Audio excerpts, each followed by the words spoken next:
Okay, I am going to turn things over to our speaker. Griz has been in the high desert for 30 years. He is retired from the Air Force. And I want to tell you what happened to me the other day. I've been bugging Dwight about being sick. And I asked him, Dwight, do you have a thermometer? And of course, how many of you believe he had a thermometer? No. So I went up to Walgreens to get him a thermometer to take to his house. And I'm up at Walgreens and I look past. I just unmuted myself so I can jump in on you on this, but go ahead. Okay, so I look. Told you not to tell this story, but go ahead. So I look down a few aisles down from me, and I see a bunch of books on a rack, and they're the historical books. And I walk over there, and this book is at the top. Oh. This is Gary's book. It is the definitive book on the history of Hesperia. It is in bookstores. It is. It's amazing. I've read this book cover to cover too, and I've learned so much about our town. I live in Hesperia. Gary is a person who works and supervises in the Harrison Exhibit Center in Lime Street Park. He is known as Griz, Drylie. He is just some great character. I've known Gary for a few years. I used to do youth Bible studies at his home with he and Shelley, and I am so excited to have him here with us. So let's greet Griz and welcome him. Let me say one thing. I'm going to get off here and go back to mute. I thought you were going to tell that story about where I didn't know where to put the thermometer. Oh. But since you didn't go there, I'll you might find it in the X-rated system. Yeah, it did say on it oral or anal, and I had to be really clear with him on where it was supposed to go. Well, anyway, let's all greet Gary and welcome him to our club. Okay, hopefully you can all hear me okay. Yeah. Give it a little bit more, because I think this is important, because all of you have written something in some manner, whether it be real, fiction, technical, whatever it is, but you've written something. And kind of history is what preps you for this kind of thing. Now, I kind of lead off in a lot of my talks as far as I was born in East LA with Cheech and Chong back in the 60s. Then I joined the Air Force, was 20 years in the Air Force. And I got put up here in the high desert by the Air Force. I was stationed at George Air Force Base. And I moved up here in 81. So whatever that is, 37, 38, 40, whatever, close to there. I can't add, I'm too old. That are not enough digits. And so even at that point in time, I was interested in the history of aircraft because that's what I worked on. In fact, I was talking to my grandsons, and there's an aircraft museum down there at March Air Force Base, and it's like, I need to take them there. And then all of a sudden we're driving, Shelley and I are driving down to my mother's house in San Diego, and look, it said, we still haven't gotten the kids down there. And it was like, oh crud, 005, 141B. I worked on that aircraft. I'm in a museum, I'm old. And so it's kind of interesting as we go. Now, when I met Shelley back in 2000, in fact, right before 9/11 and all that, I still didn't really have an affinity for history. I had no intent of even considering writing a book. All my writing was technical writing, procedures, sometimes disciplinary. And then when I got together with Shelley and we opened up the second, well, actually, I guess it's the third, reopened Old Town, Hesperia, you know, Shelley's Place. I'm not a restaurateur. I enjoy businesses. And so on the weekends, I would be in and I just started talking to people. Some of you that have been around here a long time are very familiar with Old Town Hesperia and Shelley's Place. And the question came up in my mind, why is this business or little business district here? Talk to more people. My interest in the history of the area started growing to the point that people would start bringing us things. And that, in fact, Shelley's had a history of that in general. People would just, oh, this cute little place, bring her things. But they would bring historic things to me. And so we turned the third dining room into the museum. You could actually have breakfast and lunch in our museum. And that's kind of where I started with all this. Then in about 2009, a representative from Images of America came to the Chamber of Commerce and basically looking for somebody to write a history book in their format.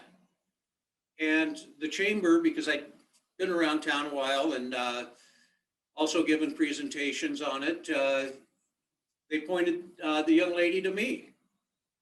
And to be honest, when that happened, we went down and we met with her, Shelley and I, at Steer and Stein, and kind of, I was a little apprehensive. I've never written that kind of a book.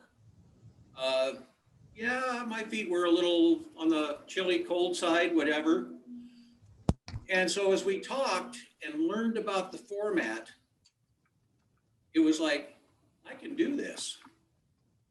Because like one of our local residents here, Hazel Mar Stearns, wrote about her upbringing in the 50s. That was very personal. That she had that personal in-depth knowledge. I'm sitting there, okay, I've been around Hesperia now 10 years, and what the heck do I really know?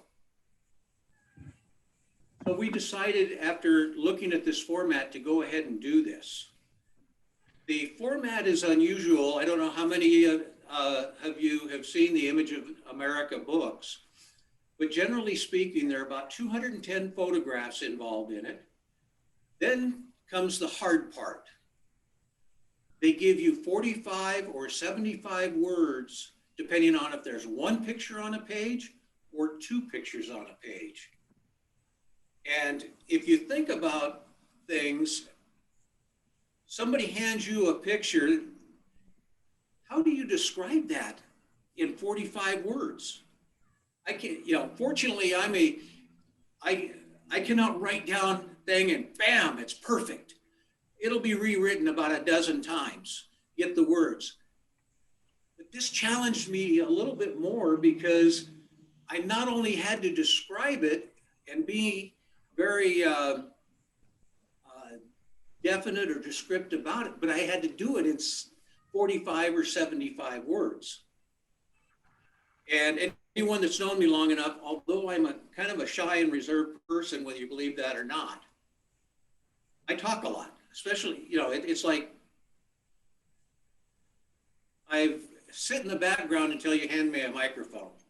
And then you better grab the microphone from me because I'll hold on to it for the rest of the day. But anyway, so we started into this, and it's like, do I have enough in my collection there at Old Town Hesperia? And then I found out about the John Swisher, Myra McGinnis collections that Hesperia Park and Rec had. I was sitting on the foundation, which is an ad hoc committee of Park and Rec, and we're more of PR people. We show our faces around town. There's no power, decision-making, anything of that nature. But I hooked up with Cal Camara and the Park and Rec, and Cal says, oh yeah, let's look into the Swisher McGinnis collection. Let's do some research with it. very, very happy to help.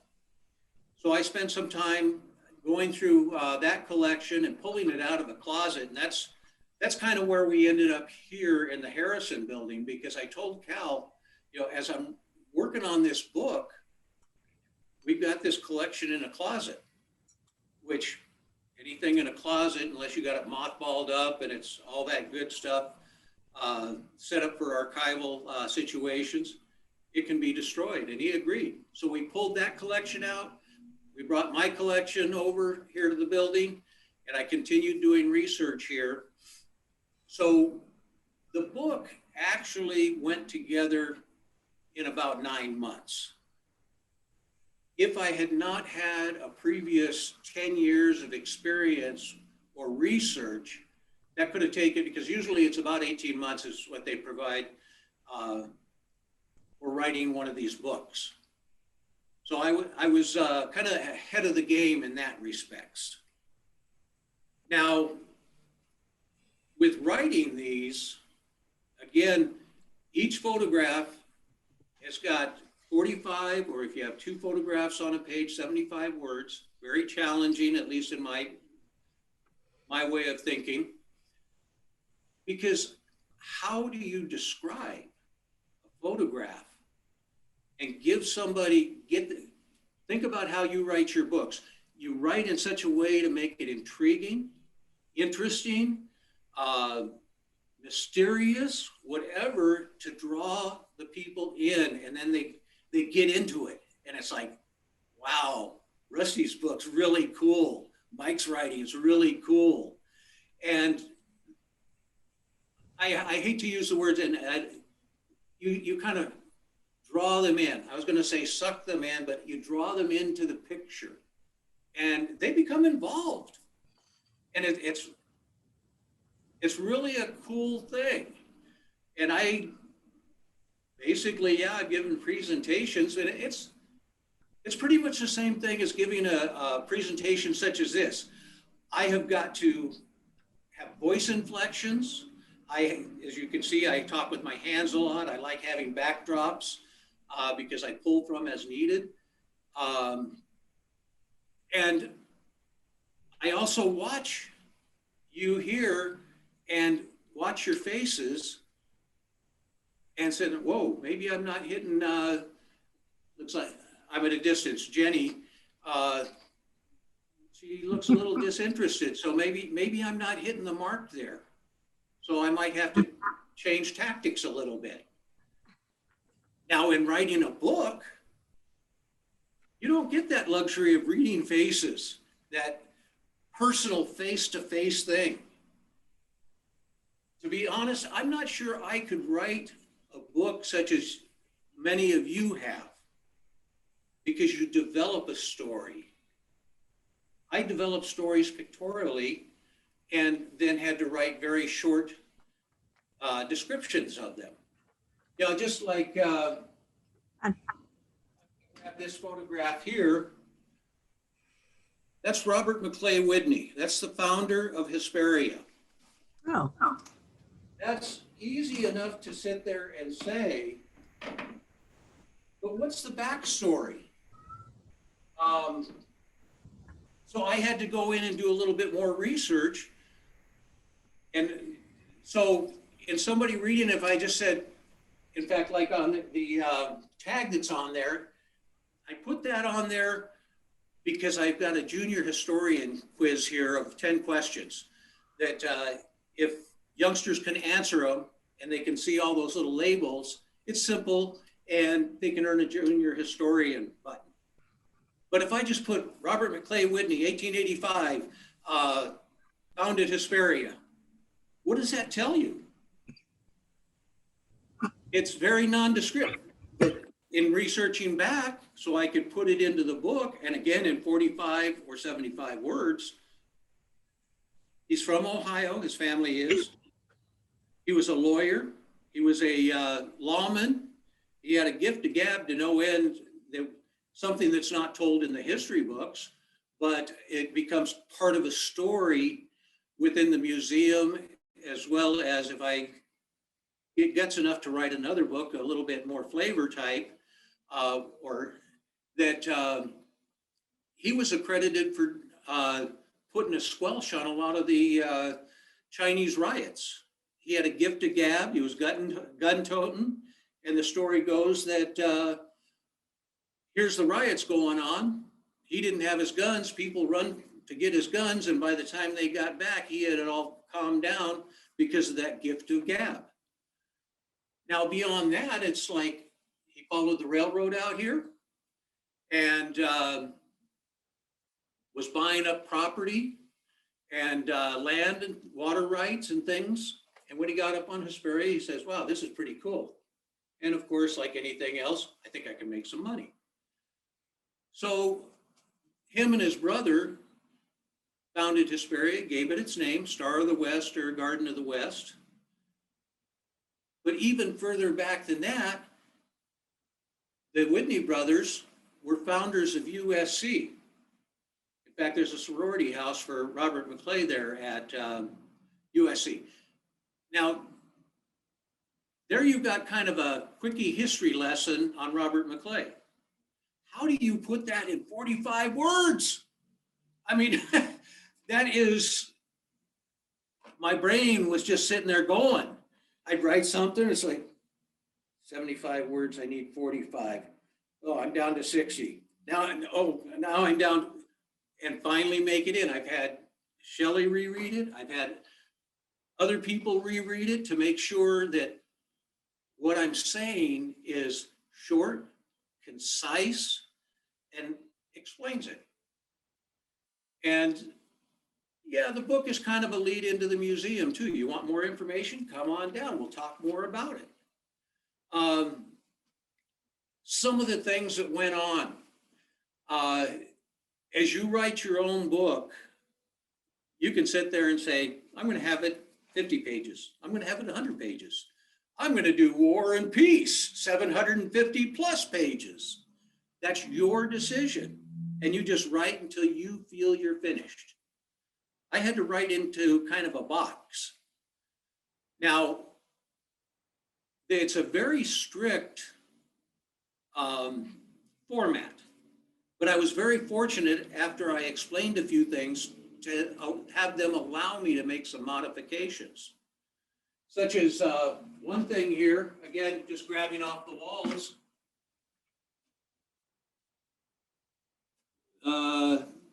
Hopefully you can see that. That is a trip map from 1912 that from AAA, because again, people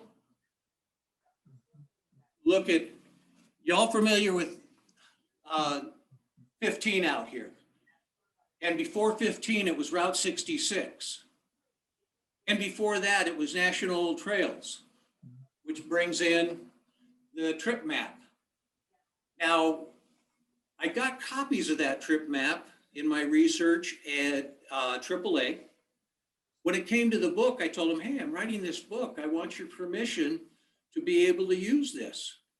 Oh, well, for 75 bucks, yeah, you can use it.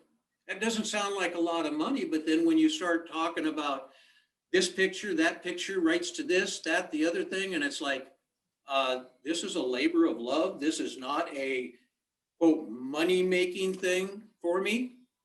I'm doing something that I feel that is needed. So what I did in this case, since I didn't have their permission, and I happen to have a little background in graphic arts and printing and using CorelDRAW at the time and now Illustrator, I redrew the map. It was not a AAA map. It was just a basic outline describing the events that happened between, because that, just that map, you think, I know a lot of you have gone to AAA and say, okay, I want to go point A to point Z and give me the map, give me the path. I want to hit these points in between. What that map shows, and again, you have to describe, is you have the John Brown Toll Road, put 1860 to 1880. Then you've got AAA, which follows the John Brown Toll Road or the old Indian Road, Old Government Road, Mojave Trail, all of that. And that came up to the top of Cajon Pass, kicked 45 degrees, cutting across what we know now is Oak Hills High School, dumping out over by G&M Towing, kicking east on Main Street up to Hesperia Road, and Hesperia Road to D Street, and then out through Oro Grande. So it depicts that. In 1923, things changed because I redrew 2 maps because Route 66 came into being. And so it was officially commissioned in 1926. The maps changed on the AAA in 1923.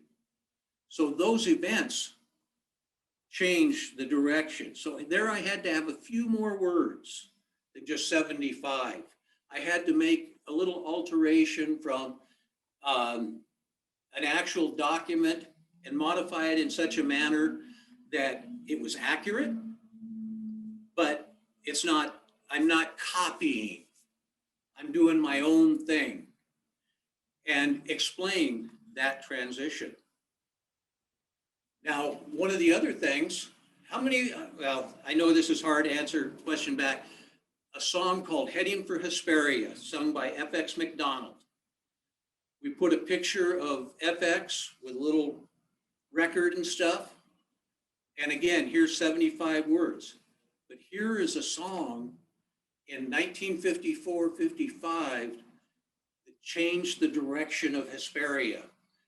There are far more than 75 words. And so I had to go to them and say, hey, yep, there you go. Mike's got that up there. He's good. So it's like, this is really important. I need the extra words. In fact, my wife and I, we talk about, I'm going to get myself in trouble here. Women have like 5,000 words a day to use, and they use every one of them.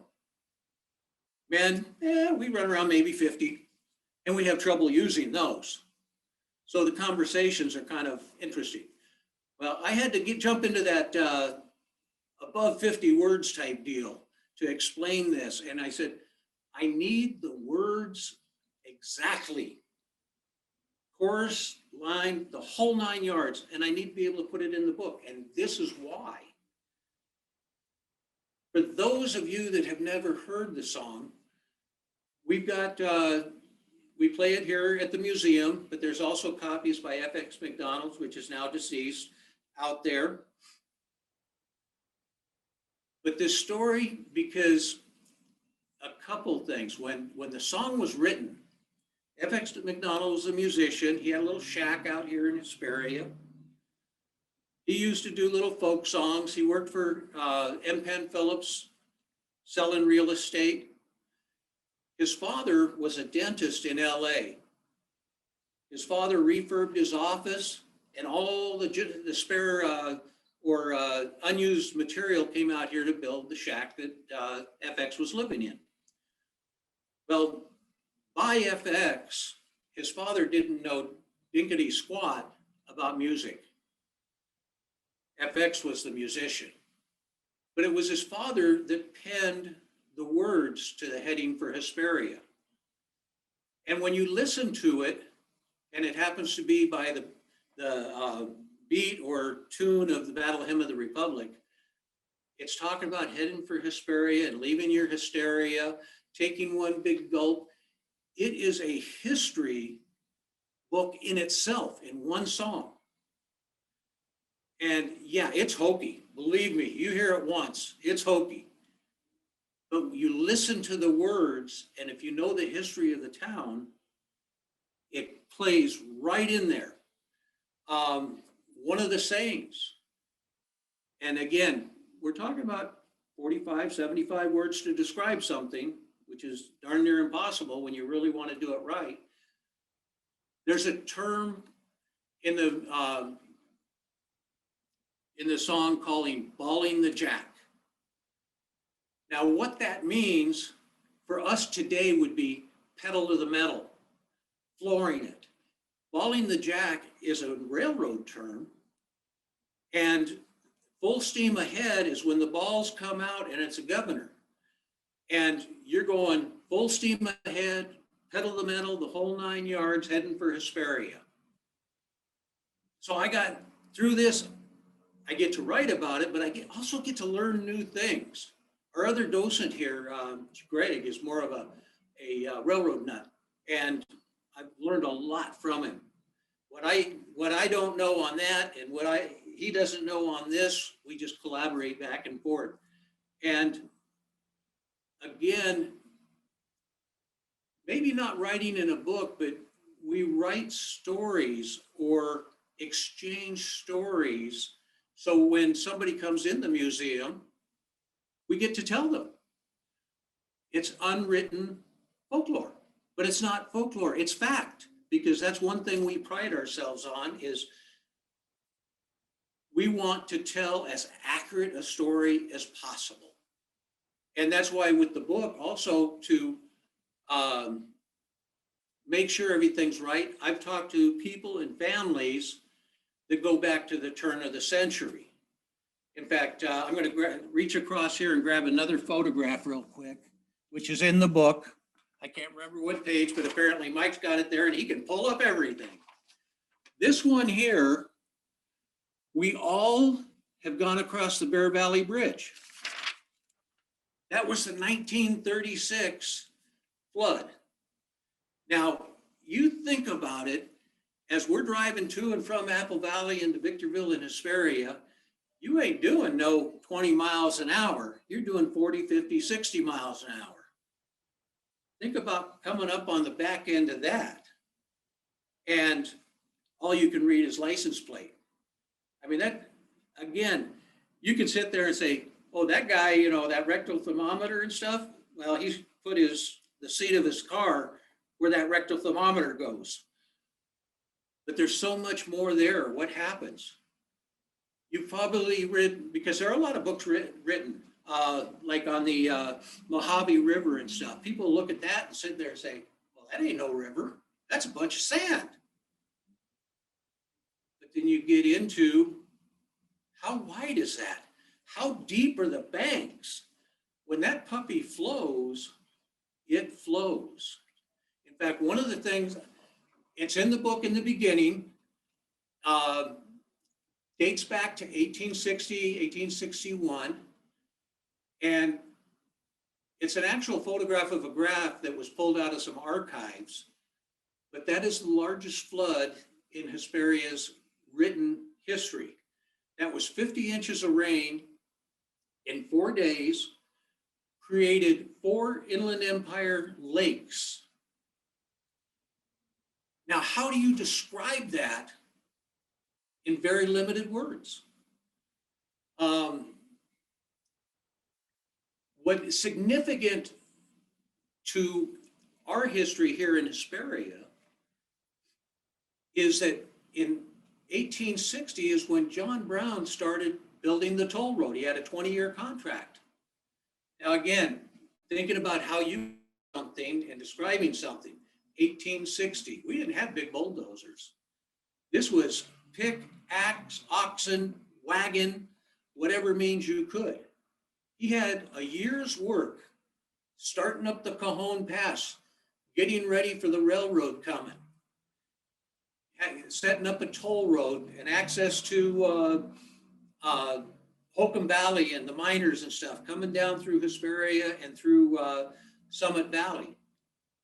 That was a year of back-breaking hard work, totally washed out and having to start again.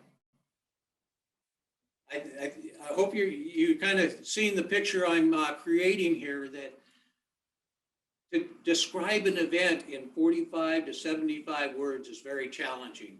And I think that's why a lot of people have asked me, and I'm not sure if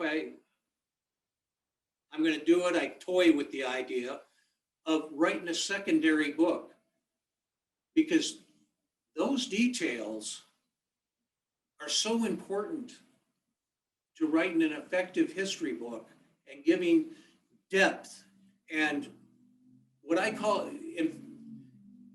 the history and flavor of an area. that gives the flavor, the back-breaking work. What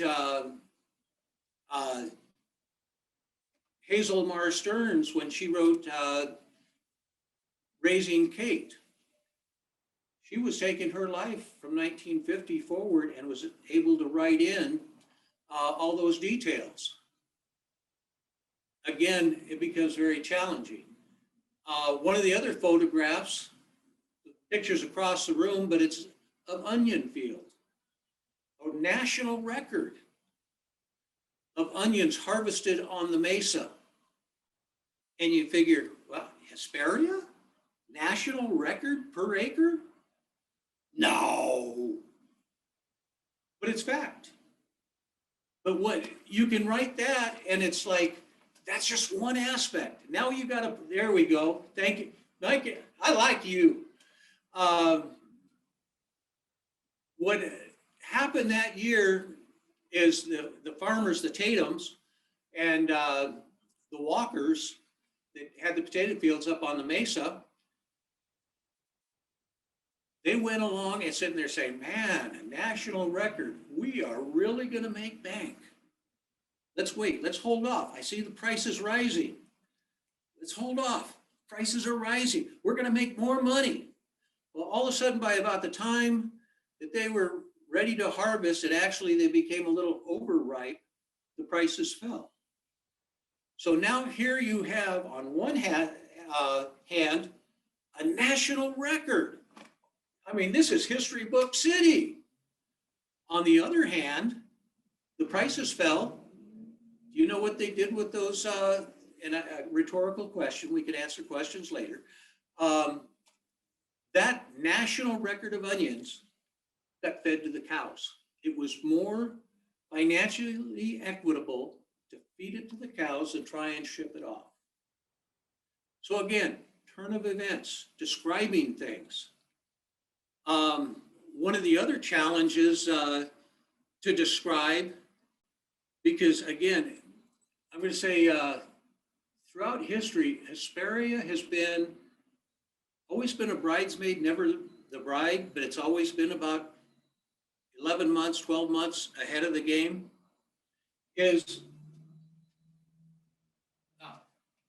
I see it on my right-hand side. It's actually my left-hand side here. The Hesperia Hotel.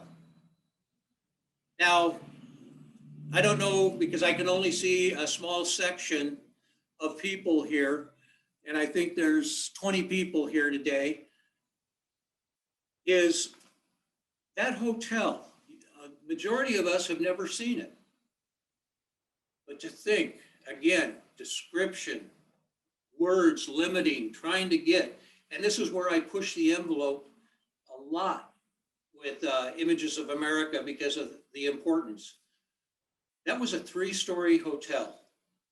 Back in 1885 to 1887 when it was built, there was nothing like it in the high desert or the Inland Empire. It wasn't until the 1920s, because of Route 66 coming into being, that anything like it was built.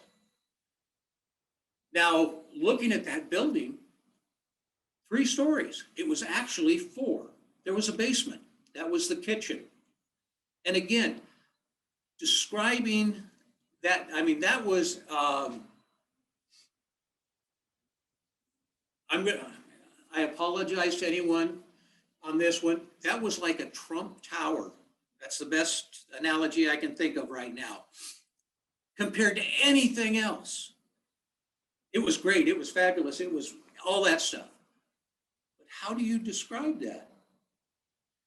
And then you think about, in later chapters, I had to sit there and say, this Taj Mahal, this 9th wonder of the world, was demolished. Because one of the things in the research that came up, and it's in the book, you can go back to the old schoolhouse, and I can't, well, the only thing I can figure this out is cheapness. 1883, when the original schoolhouse was built, that was all fired bricks coming out of Alhambra. by railroad up to a point that it could, and then the rest of the way by wagon train and stuff. And that's why the old schoolhouse is still standing. The Hesperia Hotel, as immense as it was sun-dried adobe brick. For some of those that have been here long enough and can sit there and say, oh yeah, I saw that. It was a red building. It was painted red, and that was to protect the adobe clay from weathering. But from 1926 to the time it was destroyed or demolished, it wasn't painted anymore. And that's when people started, it wasn't until the 50s people realized what it was, sun-dried adobe brick. So it was not structurally sound enough to remain standing. And that's why it became a demolition burn and everything else. But again, one photograph, 45 to 75 words. And there's so much more in depth that need to be looked at. And that's why I keep on toying about writing this.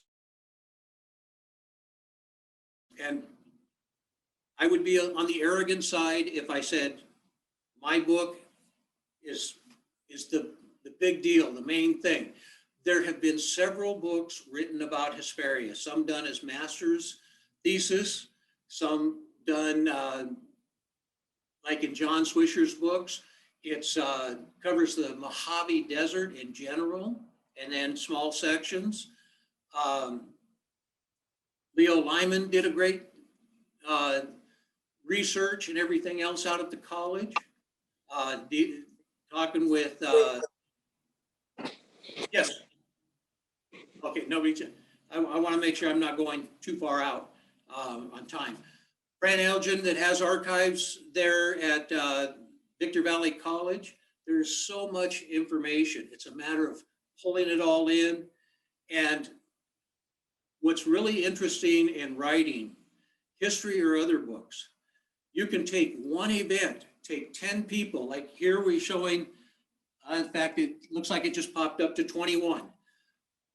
21 people watching the same Zoom deal. We're gonna have 21 different versions per se. Well, let's call it 20 because I'm probably the 21st. 20 different versions, they're all gonna align the same directions in all likelihood.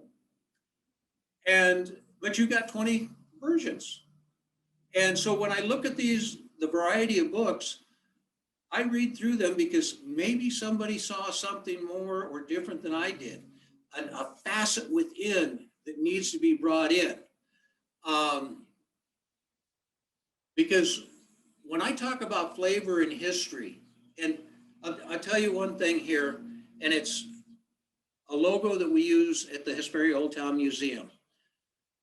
Shelley and I, when we had Old Town, we put together a contest and we put it out to the entire school district, or anything from kindergarten to 12th grade, anybody could enter it. But I gave them some pictures. I gave them instructions to design a logo that depicts the flavor and history of Hesperia. And when everybody else had chosen one, which happens to be the one that we use, I'm kind of an underdog thing. Yeah, there we go. Thank you. That was done by an 8th grader at Ranchero Middle School. Being the kind of underdog guy, I looked at it and I fought it, to be honest. I really did, because it had Route 66 on it. But I had to set aside my underdog type attitude. And this is what I had to do with the book. And really, well, I can't say I totally set it aside when I talk, because you can probably hear it. But when I thought about it, that was the one. It was the most inclusive of the history and flavor of Hesperia pictorially. Route 66 was something that changed the direction of Hesperia. It basically put it into a dormancy. In 1954, Hesperia awoke with heading for Hesperia. And again, bringing this all into play, setting when you're writing, especially if you want to write a sci-fi, I guess the sky's the limit, or outer space, or wherever else. When you're writing a history book, in my opinion, you've got to be as factual and concise as possible. And as I say, that logo was about as accurate as you could get for depicting the flavor and history of Hesperia. So we've been using it since 2007.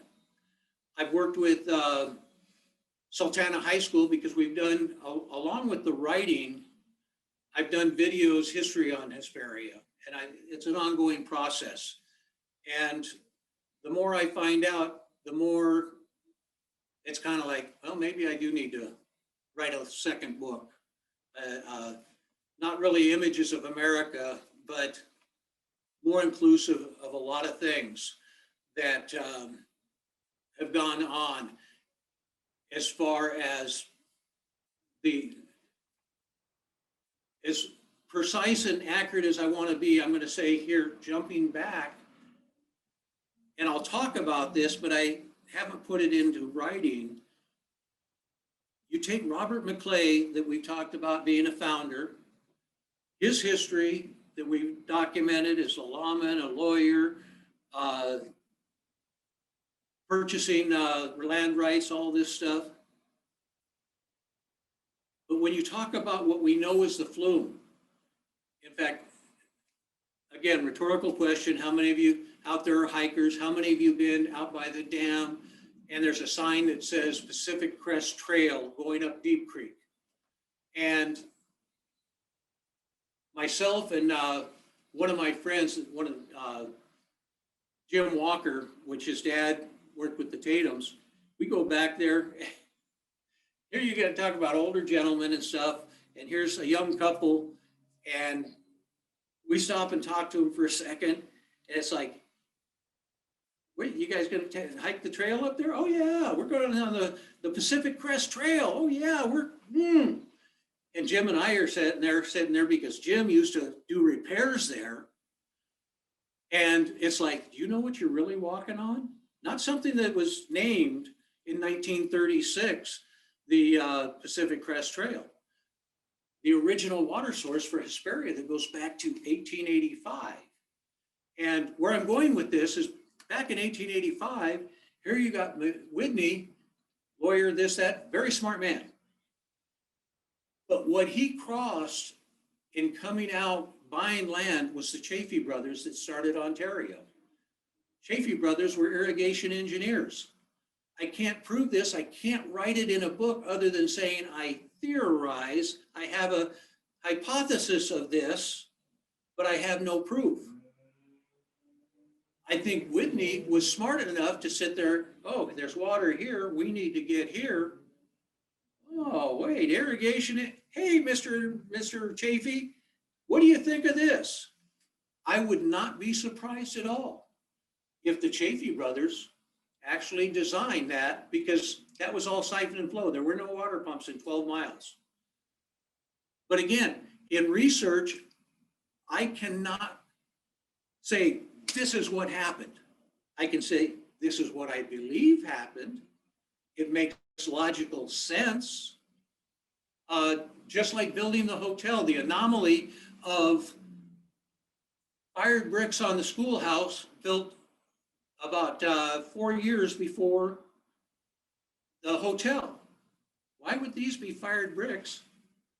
Why would these be sun-dried adobe out of Oro Grande, the materials? The logical assumption might be in 1886, there about when they hit the culmination of Victorville, you got a bunch of non-working people because the work's done. You got a labor ready source. Is it not plausible that you pull the materials, that labor source forms up all the bricks, and the hotel is built? Can I prove it? Was it Chinese? Was it Native American?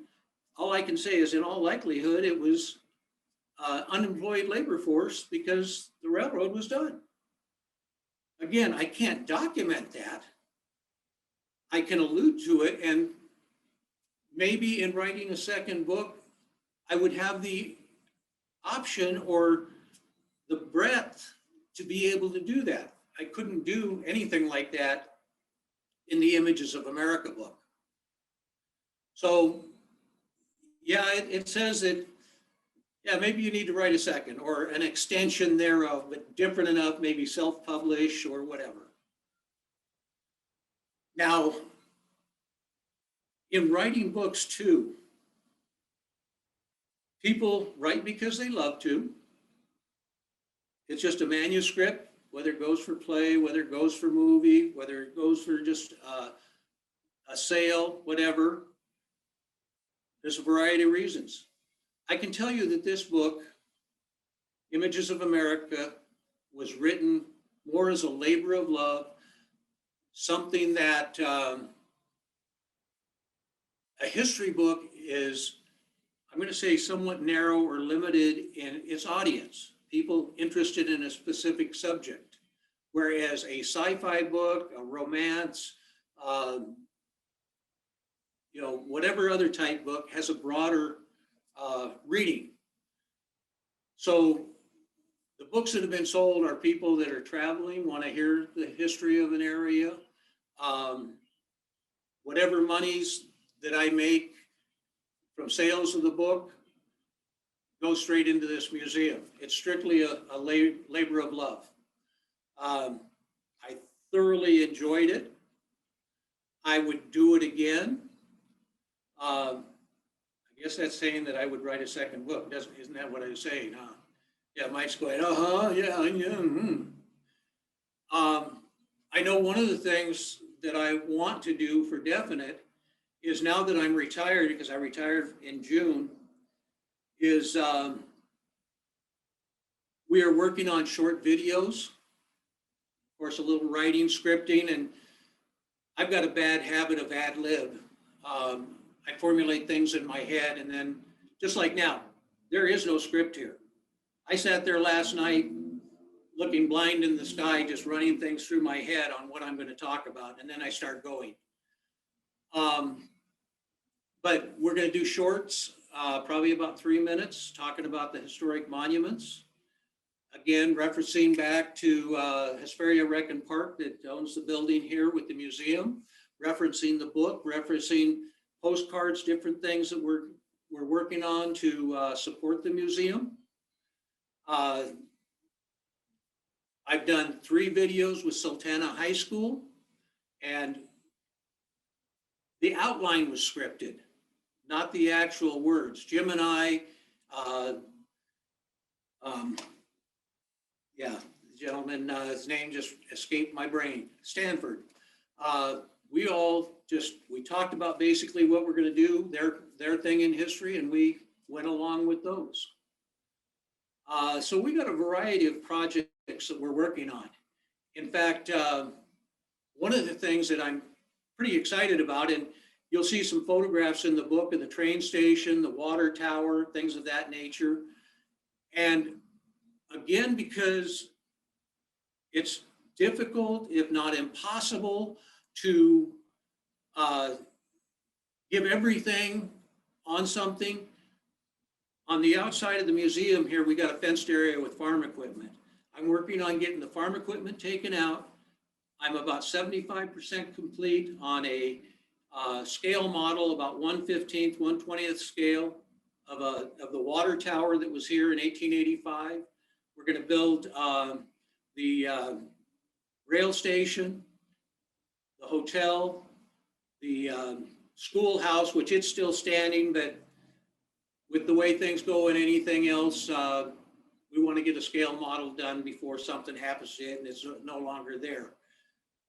Bringing in water pipe, because it's not a written thing, it's a verbal and visual thing, but we're going to turn that outside into a learning center that we can hold small classes, bring in chairs, and for all the things that you would read in any of the history books, including mine, be able to give something more tangible than a one-dimensional photograph. Something you could sit in there and say, yeah, this is 1/15 scale. Wow, that thing was a monster. In fact, that model that I'm working on for the tower, it's only got a 21 inch diameter on the tower and about 21 inches tall. That was actually a 5,600 gallon water tower. And that pales in comparison to some of the larger things, like in Kansas, they had a 25,000 gallon water tower. But to look at something and now you can visually see in 3D what we depicted and illustrated in the book. Because as I say, I'm a very visual type guy. I want to see it, I want to have my hands on it, the whole nine. Photographs, even though I blow them up and I examine them because of what I do here, I actually need to do that in order to explain it properly, but have it right in my head so I can explain it properly. I don't know where we're at on time right now, Mike. I want to make sure. Gary, this has been fantastic. Can we have a few minutes for some questions? Because I know people Sure. have them. If you want to ask a question, just unmute yourself and go for it. Hello. Hello. I'm the upside down picture here, Yes, which depicts my life, generally speaking. What? your name is right side up. Oh, well, part of me is okay. I just wanted to say that my husband and I came here in 1969 for him to take a job as a teacher at Victor Valley College. And the powers that be that were hiring him, the dean of instruction and so forth, decided to take us to lunch. And at that time, the Hesperia Country Club was alive and well and a really nice place to go for lunch. So they drove us across probably, I didn't know where it was, but probably Hesperia Road into Hesperia. And all of a sudden we had just passed Main Street and they said, oh, that was Hesperia. And we all laughed because there was nothing there. There were 5,000 people in Hesperia at that time. And it took about 5 years and Hesperia suddenly doubled in size and then it just kept growing. But that was my first introduction to Hesperia was, oh, that Main Street, oh, that was Hesperia. And everybody laughed because it really wasn't anything at the time except anything to see that we could see, But anyway, that's my first memory. That's very important, Ann, because again, time and everything, getting into things. From 1926, a booming Hesperia town goes dormant. There were about 500 people. Then by 1954, when M. Penn Phillips bought it, there were still about 500 people. Then FX McDonald, and this is via FX, and I'm sure it's sensationalized a little bit, goes to the Arthur Godfrey show, sings Heading for Hesperia, comes back, and that phone is ringing off the wall. Now, that is important because by the number you gave, about 5,000, yes, by about 1960, it had grown from about 400 or 500 to about 5,000. And then it's somewhat stagnated or stabilized into the 80s when things started, 70s and 80s when things started booming again. Yeah. Well, we used to think that was the place to go after it began to grow. They had stores in Hesperia that we didn't have in Victorville, so like TG&Y and things like that. So we would go all the way from Victorville to Hesperia to Christmas shop. Yeah, I used to travel all the way from Pinion Hills over to Bushel Basket to go shopping. Oh, yes. Either dirt road or had to go out to 18 and back in. Yeah. Bear Valley. Yep. Yeah, you see a lot in 50 years. It's been 52 years since I moved here. Yeah. Any other Thank you. questions? Thank you for your information. You read my chat? Let's see, this is from Rusty. Hi, Griz. Our Lucerne Valley history book was based on what we could not do in a limited format. So money was raised to publish on our own, but it took 6 years to complete. Right, and that's a good point, Rusty, because basically the collection that I have here was basically out of my pocket. I'm sure John Swisher, with his collection as he went, a lot came out of his pocket. In 1996, actually 1993, they had the Hesperia Historic Preservation Committee. I don't hear We anything. did just things like that to raise money to put up the 15 historic monuments. I have got a proposal that I'll be presenting pretty soon here to Hesperia Rec and Park District to reenact that preservation committee exactly for the reasons that Rusty's talking. Because to Can you hear him perpetuate On the the, screen here? Okay, then I whether it can be hear. writing a book or preserving our history through education and stuff, it takes money, more money than I got.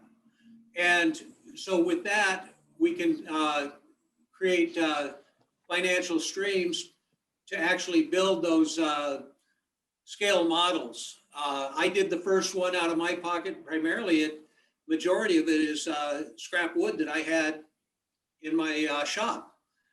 But doing the hotel and the rail station and all that, that's gonna take a little bit more money, and in order to get it going, yeah, we gotta create those financial flows and fundraise. And so I'm working with Rec and Park to do exactly that. And the other thing, since Rusty brought this up, one of the things that we're really working on hard, Rusty is doing a lot with Circle the Wagons and doing her part, but I think there's about 13 or 15, I can't remember the number, of small museums.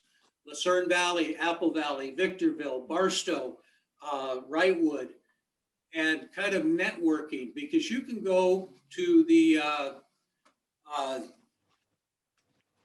High Desert Museum on Apple Valley Road that's now under the control of San Bernardino County Museum.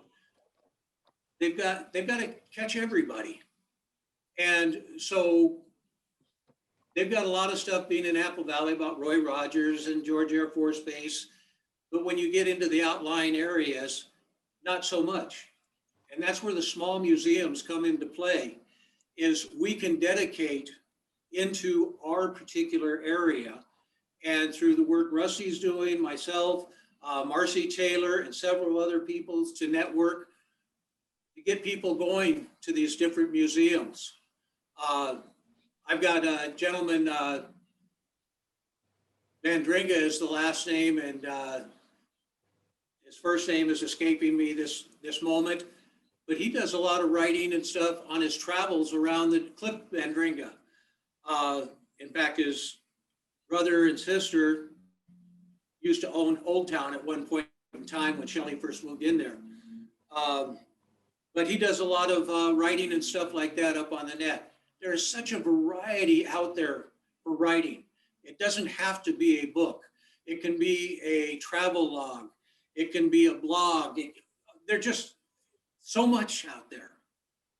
And that's why I'm so happy in being part of this, because I appreciate what each and every one of you do, because I know I can't do some of it. And between all of us, it's a powerful force, writing. 5? No. I'm going to ask you a question. Oh, okay. I'm curious, what's the situation with the different museums and our current COVID situation? Each one is a little different. Now, the small museums, we're a little different here because we're actually a public entity. And several people have asked me, well, why don't you do that? Why don't you do this? And I'm limited to a certain degree because we are a public entity. Whereas a lot of the smaller museums are small groups of people that have come together to put them in. Now, what we have agreed upon here is we don't have a high traffic flow. We're doing kind of a soft start. We just got our sign out front redone. I'm working on things for the future, but it's like I'm here on Mondays and Wednesdays from 9 a.m. to 1 p.m. If somebody walks through that door, that's fine. If somebody wants to come in as a group, which I have had, like the Mojave Historical Society, we limit to about 10, 12 people because we can spread out within the museum and keep our distancing, where our mask is needed, the whole 9 yards, depending on what ebb and flow we're in or this pandemic thing. Hopefully that answers your question, Mike. Yeah, it does. It does. I'm hoping that maybe when we're all done with things and we're in a better place, maybe we can work with you and set up some kind of a day where we come to the museum, maybe go see a few of the historical sites together. I think that'd be a lot of fun for some of our members. I would be happy to. Since I'm retired, my schedule's somewhat open or flexible, and let's go for it. Rusty. Okay. Read my chat. Rusty says that outdoor events only with COVID protocols, small groups of 25. Now, is that for Lucerne, Rusty? Yeah. Okay, and then Highway 66 Museum is closed, Ann Miller put. So like Gary said, it probably differs from museum to museum. Sorry, that's saying minor. Doing. Oh, was Minor. that? I'm sorry. I'm sorry. Please forgive me. M-I-N-E-R. I know. I will learn that eventually. Someday I'll get I doubt it. Anybody else have a question for Gary's before we thank him and let him go? Jenny, you have a question? Yeah, can you hear me? Yes. My name is Alan Reed. I'm also a member of the High Desert Writers Club. I happen to have about 8,000 images of mostly of California, but a lot in Hesperia area. And matter of fact, I have interior pictures of the hotel, including the dining area, the rooms, the main entranceway, whatever. And I would be happy to share them with you if you would like to see them. Yes, not all 8,000, of course. Well, you know, I'm glad you brought that up, and you, it's amazing where you can find things, because I've been doing this history for 20 years now, and to the best of my knowledge, and that is going back to the Hedricks that go turn of the centuries, the Minister family, the Walters family, and to the best of my knowledge, there were no pictures of the inside of the hotel. There is now. Well, yes, I'd be very interested to see them, because the only ones that I know of is there's 3 of them that look similar to this.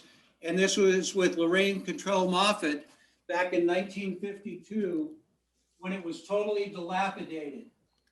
And then some outside pictures. Have you ever heard of L.T. Gotchi? Yes, sir. That's my uncle. Oh, okay. I've spoken to you then. We have? Yes, sir. Okay, I don't recall. You came from down below when LT passed away. Right. You're living in his house. Right. Yeah. Yeah, that is something that that would be, I didn't realize LT went back that far. I've got a lot of photographs.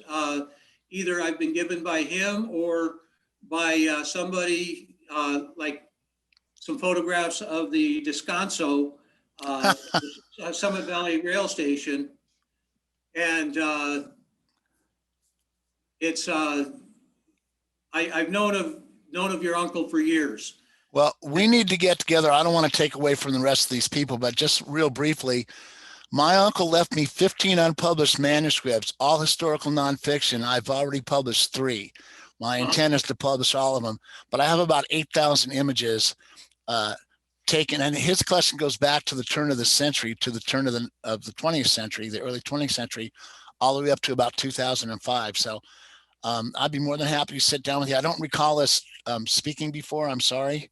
Oh, not a problem. Do you recall the incident? It was just on the phone. I think you called through possibly Park and Rec, and then I returned the phone call. But yeah, we've spoken briefly. Okay, well, I would like to, anytime you're available, we can come together. Actually, probably better for you to come to me so you could see what I have. I'm not going to haul 8,000 photos into your office. So No, understandable. You can get my information from like Mike or, well, Jenny. Jenny's my editor, so you can get all my information, like my phone number and whatnot. Jenny, mine's easy. oldtowngriz1885@gmail.com. Okay. She's also going to send you, what'd you say, a check? I have to send him a check, yeah. She's going to send you a check and include my business card. Okay, excellent. And then you can call me, whenever. So thank you for taking the time. It was very interesting. Yeah, it's as I say, so much of these things are a labor of love, and because whatever you're writing, in my case, history, it's really, there's no money in it per se. It's really a labor of love. I know. It'd be nice to be a Steven Spielberg and Orson Welles and all that stuff. That's a whole different animal. Right. So I enjoyed your presentation very much, and I'm looking forward to seeing you. Thank you, sir. Take care. Okay. All right, if there are any other questions I have or one. comments. I have one. I would I have like, one. This is Katina. I would like to say that I enjoyed your presentation very much. It was just amazing. Thank you. Hi, this is Katina, and I had a question about Deep Creek, the hot springs. Years ago, when I worked as a nurse at the old county hospital down in San Bernardino, we had somebody that was admitted that passed away from encephalitis caused by an amoeba from the Deep Creek hot springs. Now, I was just wondering if you knew if that had happened to anybody else. I think they went up there and dumped a couple of gallons of chlorine in it after that, but. Yeah, things change with the water flow so much. No, I do not know of anybody else. I know the water tables change because the water from Deep Creek is actually, and I'm going to put this simply, is the drain out of Lake Arrowhead.